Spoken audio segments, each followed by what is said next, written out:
Classificado como Patrimônio Mundial pela Unesco, o Templo Romano de Évora é um dos mais famosos marcos da cidade de Évora e um símbolo da presença romana em território português.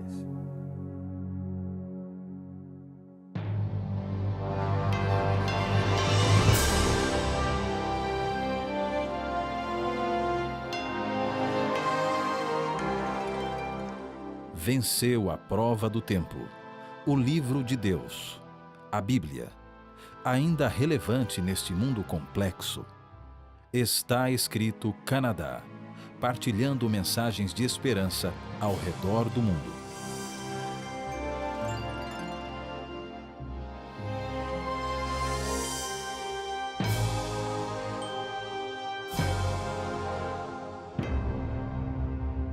Iniciada sua construção na época de Augusto, no século I d.C., o Templo Romano de Évora é o único no país e um dos mais notáveis da Península Ibérica. Durante muito tempo, julgou-se tratar de um templo dedicado a Diana, a deusa da caça romana. Porém, estudos posteriores demonstram tratar-se de um santuário consagrado ao imperador. Apesar das destruições sofridas ao longo dos séculos, o templo, de estilo coríntio, ainda preserva a planta original, desenhando um retângulo de 25 metros de comprimento por 15 metros de largura. As colunas da fachada desapareceram completamente, restando as 6 da retaguarda e algumas das laterais. O Templo de Évora é um dos vestígios da abrangência do Império Romano, que estendeu o seu domínio também em território português. E foi sobre uma dessas campanhas de expansão romana que Camões, o poeta nacional português, descreveu o bravo guerreiro Viriato, que, sendo um dos líderes da tribo lusitana, confrontou o exército romano na Península Ibérica, sendo então infelizmente vitimado em 139 a.C. A expansão e a supremacia romana já haviam sido previstas há mais de 450 anos antes do martírio de Viriato pelos romanos. Na corte real da Babilônia, Deus concedeu ao rei Nabucodonosor um sonho. Sem poder compreender o sonho, Nabucodonosor entra em desespero, até que um servo de Deus se prontifica a declarar o sonho e a sua interpretação. No último programa, nós paramos no momento em que um profeta Daniel relatou ao rei o que ele havia sonhado. E agora vamos acompanhar a interpretação deste sonho tão fascinante. Daniel, o que significa? O que significa este meu sonho? Amigos, você sabe o que significa este sonho de rei Nabucodonosor? Significa que Deus está em controle. Deus controla o mundo. Nós não estamos apenas sozinhos aqui no universo. Deus não nos abandonou, mas Deus está controlando a história da humanidade. Continuando a interpretação. Vocês estão comigo ainda? Ok.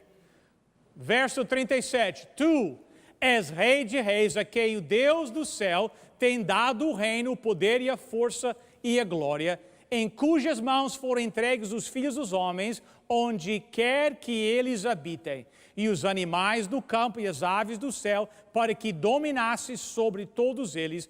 Tu és o quê? A cabeça de ouro. Daniel diz ao rei, o sonho começa contigo. A cabeça de ouro é você. Nesta hora, Nabucodonosor deve ter se inchado um pouquinho, né? Pensando que, bom, eu sou a cabeça de ouro. Na realidade, o ouro é uma boa representação de Babilônia, do reino de Nabucodonosor. Em termos históricos, nunca houve um reino como a Babilônia. Depois de 605 a.C., a Babilônia se tornou o reino mais poderoso em toda a terra. Ouro por todos os lados. Se lê os escritos históricos daquele período, que dizem que lá em Babilônia tinha ouro nas paredes, nas mobílias, né? Tinha ouro por todo lado. O ouro era um metal representando o Império Babilônio. Um império decadente. Então, até hoje, às vezes, quando nós queremos falar de decadência, nós usamos a expressão uma Babilônia, não é? Vem daí. A cabeça de ouro. E o rei está escutando isso e diz, imagine, eu sou a cabeça de ouro. Mas, infelizmente, o sonho não acabava na cabeça de ouro. E Daniel diz ao rei, o sonho continua. E ele continuou explicando. Verso 39. Depois de ti se levantará outro reino inferior ao teu. Da mesma maneira que a prata é inferior ao ouro, Daniel diz que Babilônia seria derrotada por um império, mas que esse império nunca teria o poder de Babilônia. E quem derrotou os babilônios? Alguém sabe? Médio-Pérsia. Mais tarde no livro, Daniel chama por nome os Medo-Persas.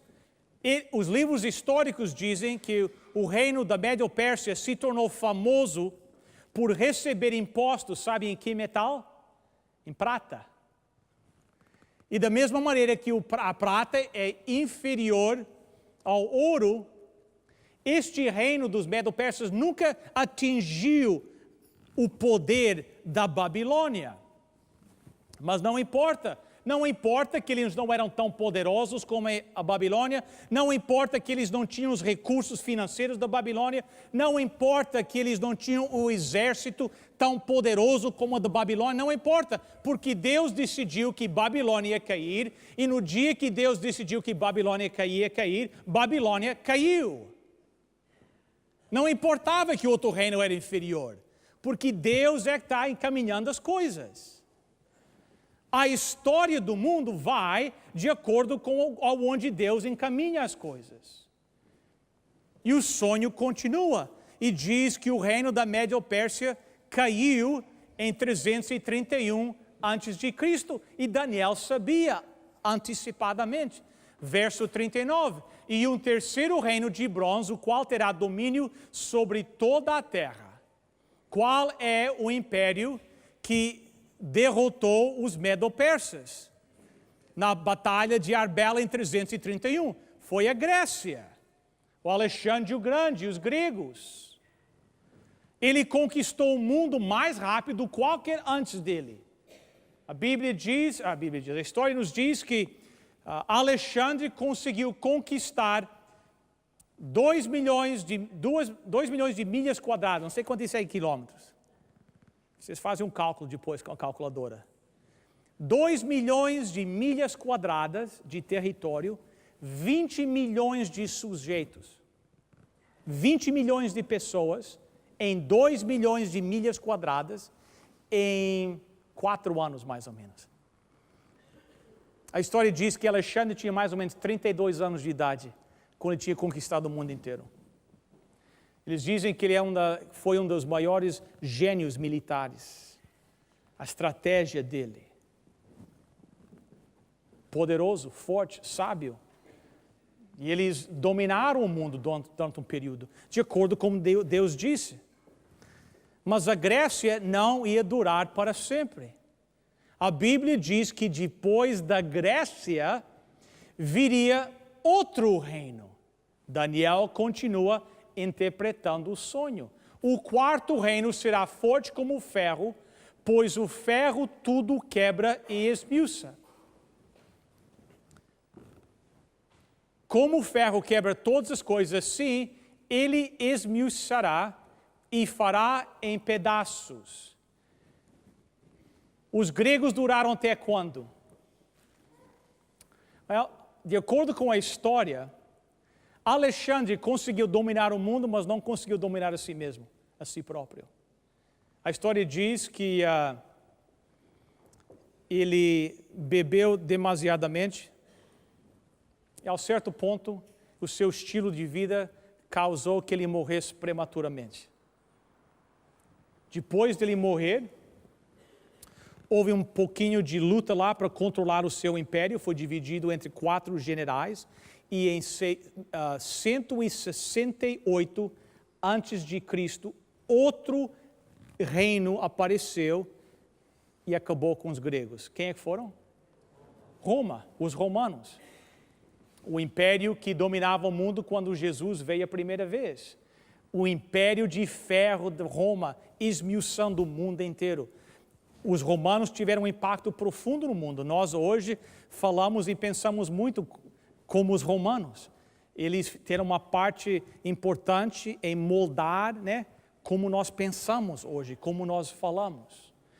Edward Gibbons, o grande historiador dos anos 1700, disse o seguinte do Império Romano. Ele disse: as imagens de ouro, prata ou bronze podiam servir para representar as nações, os seus reis, que foram sucessivamente derrubadas pela monarquia de quê?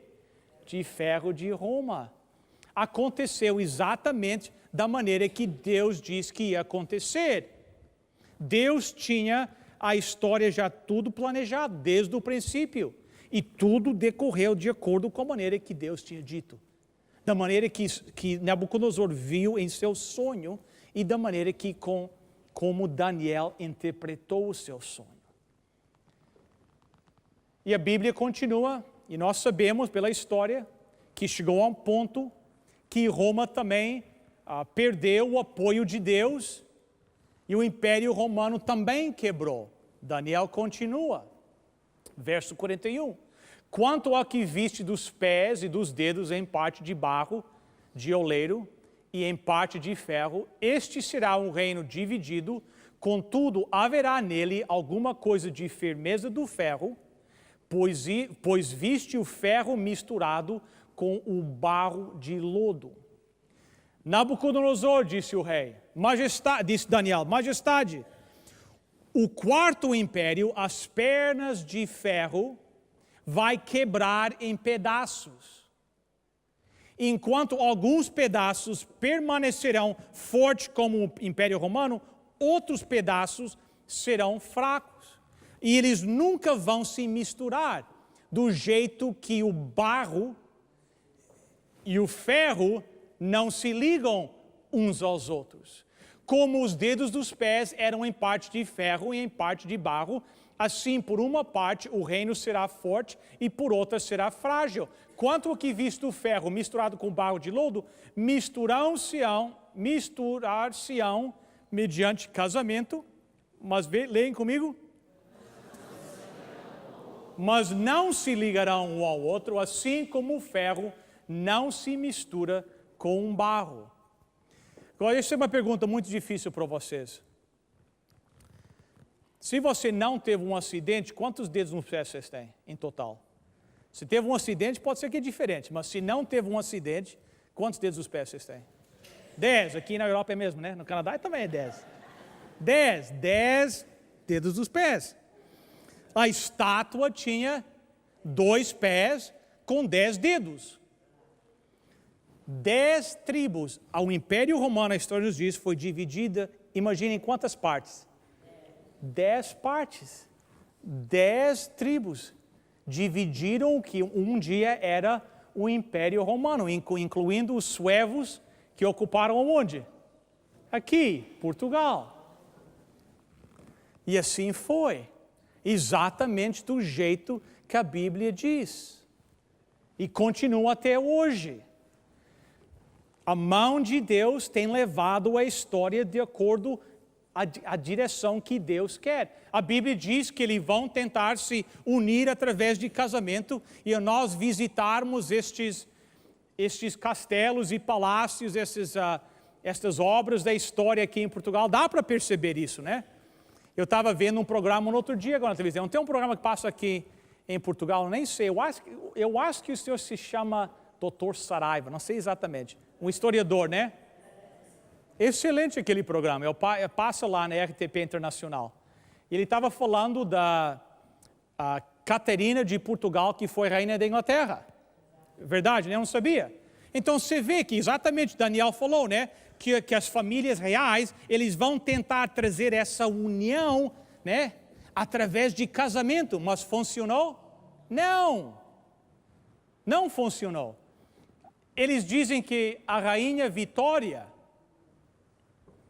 que é considerada a primeira rainha do Canadá, eles chamavam ela de a avó da Europa, porque ela tinha parentes em todos os países. Por quê? Porque as famílias reais tentavam se casar, filho daqui com filho ali, para ver se isso trazia aquela união que a Bíblia diz, eles não vão se ligar. Vocês podem se casar, mas eles não vão se ligar, porque o barro não se liga com o ferro, do jeito que a Bíblia diz. O rei do sol, o santo imperador romano, rei Carlos V, ele quase conseguiu.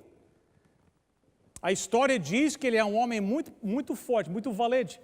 Eu li, não sei se é, mas eu li na história, que em uma batalha, 9 cavalos que ele estava montado morreram. E ele continuou essa batalha. O cavalo morria, ele pulava, pegava outro e continuava. 9 vezes em uma batalha só. Ele quase conseguiu. Ele quase conseguiu trazer toda a Europa, fazer aquilo que Deus disse nunca mais seria feito. Mas quando chegou naquela hora, ele não conseguiu. A lógica humana dizia que ele tinha que conseguir, mas não conseguiu. O rei Luís XIV, rei da França, ele tentou, ele chegou muito próximo a conquistar toda a Europa. Ele apenas enfrentou um obstáculo. O obstáculo era que a Bíblia diz que eles não se misturam uns aos outros, não se ligarão. Eles dizem que Luís XIV, a história diz que ele é responsável por diminuir a altura média dos franceses em 5 centímetros. Por quê? Porque nas guerras ele trazia todos os franceses, os mais altos, os mais fortes, e eles foram massacrados. Então os franceses mais altos e mais fortes foram massacrados nessas guerras. E como resultado hoje, os franceses são em média 5 centímetros mais baixos do que deviam ser, por causa dele. Eu não sei se é verdade, mas a história diz isso, né? Napoleão, 1804, o imperador. Napoleão, arrogante Napoleão, né? Ele tinha tudo para conquistar a Europa. A lógica dizia, a estratégia militar dizia, ele devia conseguir. Mas nós sabemos que Napoleão enfrentou o Duke of Wellington na Batalha de Waterloo. E ele foi derrotado. Lá em Waterloo. Não existe lógica porque Napoleão não devia ter vencido, mas ele não venceu. Por quê? Porque a Bíblia diz que essas nações não se unirão. Eles não vão se ligar. Deus está proibindo que o Império Romano seja reunificado. Depois de Napoleão não foi o último a tentar, Kaiser Wilhelm tentou. Os ingleses estavam desesperados, precisando da ajuda dos americanos. E eles mandaram notícia para o presidente americano Woodrow Wilson, pedindo ajuda do exército norte-americano. E o presidente Woodrow Wilson escreveu de volta dizendo, não é a nossa guerra, nós nos interessamos. A América não ia se unir às forças aliadas na Primeira Guerra Mundial. Mas o que aconteceu? A história diz que os britânicos interceptaram um telegrama que ia da Alemanha para o México. Os alemães estavam pedindo aos mexicanos para invadir os Estados Unidos por Texas, para que os americanos se preocupassem tanto com a invasão dos mexicanos que eles não iam mandar o exército deles do outro lado do Atlântico para a batalha na Europa. Os britânicos interceptaram esse telegrama, leram o telegrama e mandaram notícia para o presidente Woodrow Wilson. Quando Woodrow Wilson soube o que os alemães estavam tentando agitar os mexicanos a fazer, ele mandou as forças americanas para se unir às forças aliadas na Europa para derrotar o Kaiser. Será que foi por acaso que os britânicos conseguiram encontrar, interceptar o famoso telegrama Zimmermann? Não foi por acaso, porque Deus guia a história para onde Deus acha que a história deve ir. Havia um soldado no exército do Kaiser. Ele disse, ninguém conseguiu, nem Napoleão conseguiu, mas eu vou conseguir. Eu vou estabelecer um reino que vai durar durante 1000 anos. O seu nome, Adolf Hitler. Ele disse, Napoleão não conseguiu, mas eu vou conseguir. A história diz, nós não sabemos se é verdade, mas a história diz que havia uma jovem cristã que trabalhava junto de Hitler. E um dia ela se aproximou de Hitler com a sua Bíblia aberta e mostrou os versículos que nós acabamos de ler em Daniel capítulo 2. A história diz que Hitler ficou enlouquecido com isso. Ele se colocou de pé, ele se levantou da mesa, bateu o pé e escreveu as seguintes palavras: ao meu povo, não necessitamos de nada que venha de Deus, não lhe devemos pedir nada, exceto que nos deixe a sós. Queremos lutar a nossa própria guerra com as nossas próprias armas, queremos alcançar a nossa vitória sem a ajuda de Deus. Que vitória! A história nos diz que Adolf Hitler acabou se suicidando lá em Berlim. Hitler não foi o último. Outros vão tentar. No dia 9 de dezembro de 1989, a barreira que dividia o mundo europeu, o mundo em duas partes, né? Ocidental e comunista, derrubou, caiu. Outras tentativas têm sido feitas, mas a Bíblia diz que haverá apenas o próximo reino que vem, é o reino que vai ser estabelecido para sempre. Que essas nações vão permanecer separadas até que a pedra venha derrubar a estátua. O que significa essa pedra? Daniel 2:44, mas nos dias destes reis, o Deus do céu suscitará um reino que o quê? Não será jamais destruído. Este reino não passará ao outro povo, esmiuçará e consumirá todos estes reinos, mas ele mesmo subsistirá para quanto tempo? Para sempre. Oh, rei Nabucodonosor, Daniel disse, você viu o que vai acontecer? O teu império, Babilônia, vai estar aí, e depois vão vir Babilônia vai cair e vão vir 3 reinos depois. E depois o Deus do céu, vai vir um período onde haverá vários reis separados, e depois o Deus do céu vai estabelecer um reino que vai durar para sempre. O que significa essa profecia para nós hoje?